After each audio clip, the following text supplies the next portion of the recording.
This is World History, Wednesday, January the 6th, 2021. This is one of the last slides we went over yesterday. And this has the execution of Charles I by Parliament. Parliament will then turn around and declare Oliver Cromwell the leader of Parliament. Now, Cromwell's reign would last until 1660. Both he and his son were dead, and in 1660 the House of Lords will again turn to the Stuarts to rule England. This video is a brief rundown of what we've already talked about. Charles II is going to not make the same mistakes as his father. To integrate himself into Parliament, Charles is going to throw lavish parties. This is why Charles is sometimes referred to as the Merry Monarch. Now, to give you an idea of when this occurred, this is when Charles II's brother, the Duke of York, will take over the Dutch colony of New Netherlands and turn it into New York and New Jersey. When Charles II dies, he is succeeded by his brother James II. Now, James II is going to make some of the same boast as his father had done. James II is going to call for the Catholic faith to be impregnated into the Church of England and the Church of Scotland. The House of Lords fears a new civil war. And so the House of Lords is going to make a deal with James and the Stuarts. If James and the Stuarts all go into exile in Holland, then there will be no war. There will be no beheadings. When the Stuarts agree to this and leave England, this becomes known as the Glorious Revolution. Now, we'll have more to say about the Glorious Revolution in just a moment. Here is a breakdown of what happened during the Glorious Revolution. Now, the Stuarts did not completely leave, though. James II's daughter, Mary Stuart, had married William of Orange. He was the leader of the Netherlands.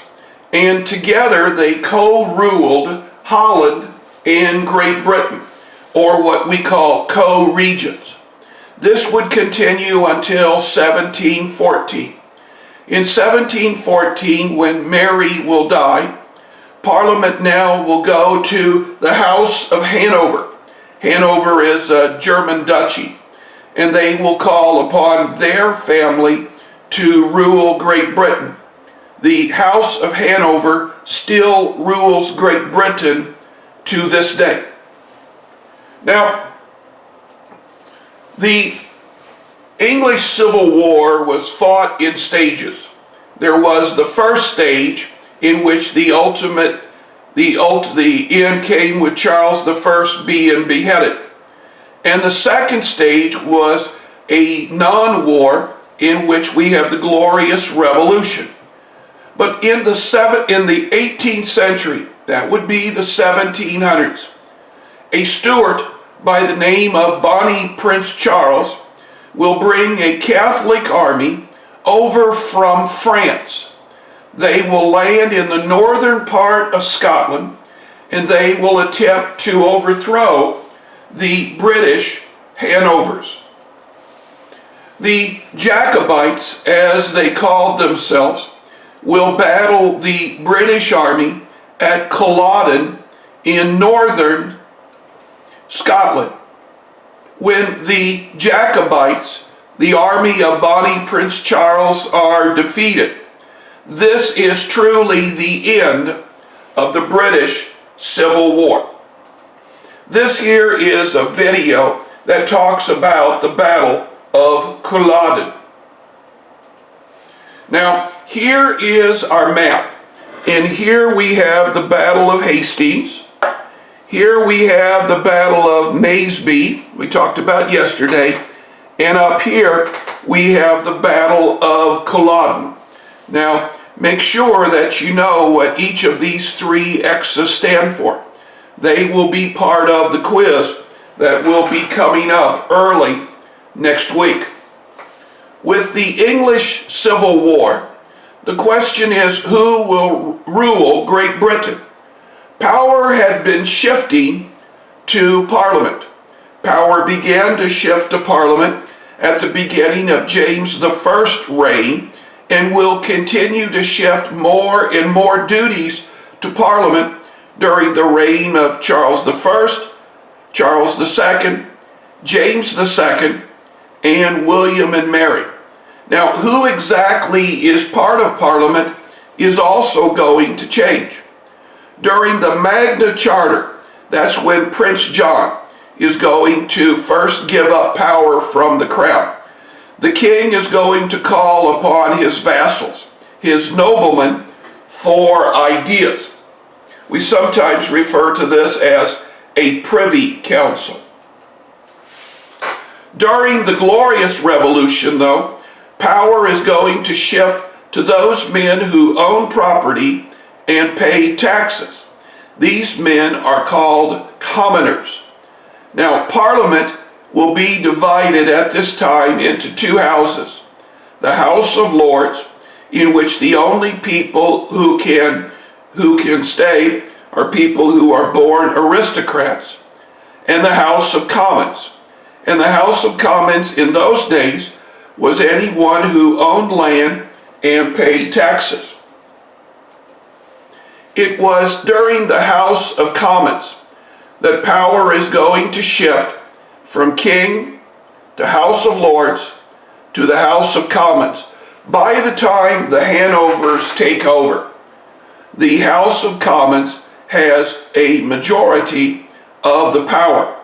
Now, the House of Commons is going to get most of its power through the Glorious Revolution. Now, after the Stuarts leave Great Britain, the House of Commons is going to call for an English Bill of Rights. And this English Bill of Rights will apply to any British citizen. Now remember, in those days, a British citizen was anybody who owned property and paid taxes. The British Bill of Rights was written by this man right here, John Locke.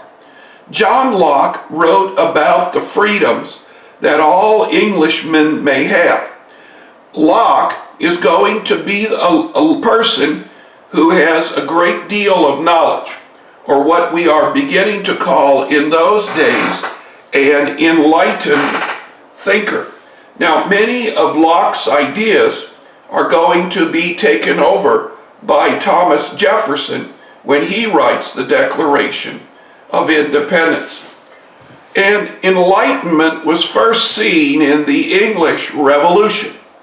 And then enlightened thinkers will be found in the American Revolution, which we will talk about next, and the French Revolution, which we will put in our notes probably the week of Martin Luther King's birthday. The Enlightenment spoke about scientific reason and the power of the sovereign. An enlightened thinker believed that anybody could use scientific reason. You have a hypothesis. You test your hypothesis. You come to a conclusion. And the fact that sovereigns did not have the sole market on power in politics.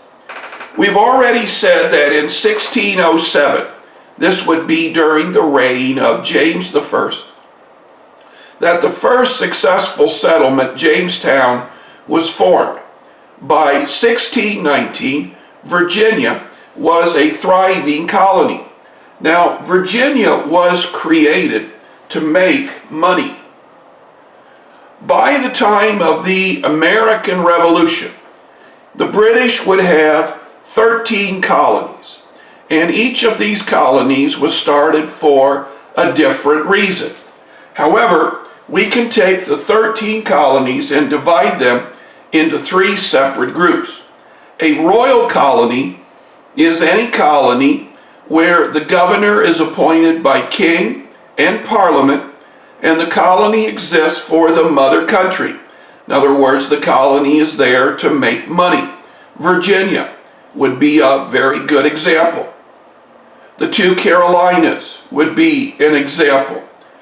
Eventually, New York and New Jersey would be an example.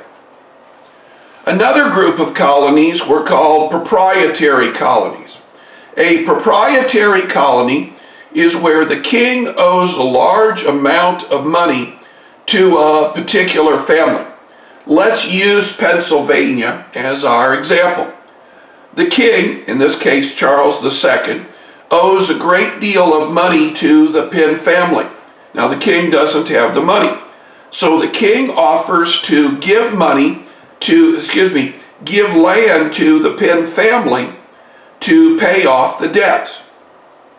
William Penn is going to accept this land as payment. Now, Penn chose to rule the colony himself. Now, New York and New Jersey were originally set up this way, but when the Stuarts were overthrown in the Glorious Revolution, that's when New York and New Jersey became a royal colony. South Carolina, North Carolina were begun as colonies for proprietors. Again, after the Glorious Revolution, they turned into royal colonies. Finally, there are colonies who are created for religious reasons. Maryland was originally begun as a haven for Catholics.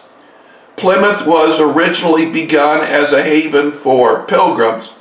Massachusetts was originally begun as a haven for Puritans. Now, in each of these cases, the church would establish who is the governor. However, most of these colonies are going to allow the crown to pick their governor as we get into the 18th century, the 1700s. For survival, most colonies preached toleration. Toleration is where they allowed anyone to settle there regardless of their faith, and they allowed no one to be persecuted for their faith. Now again, we must emphasize in our notes that this was the norm in the 18th century. That would be the 1700s as we near the American Revolution. The American colonies have been cut off from the English colonies in the 17th century. That would be the 1600s. The American colonies are going to begin to govern themselves. Now here in American history, we refer to this as salutary neglect. We saw ourselves as independent from the crown, or what we might want to call autonomous from the crown. However, when the Hanovers take over after the death of William and Mary, everything will change, and this will eventually cause the American Revolution. I think this would probably be a pretty good place for us to stop today.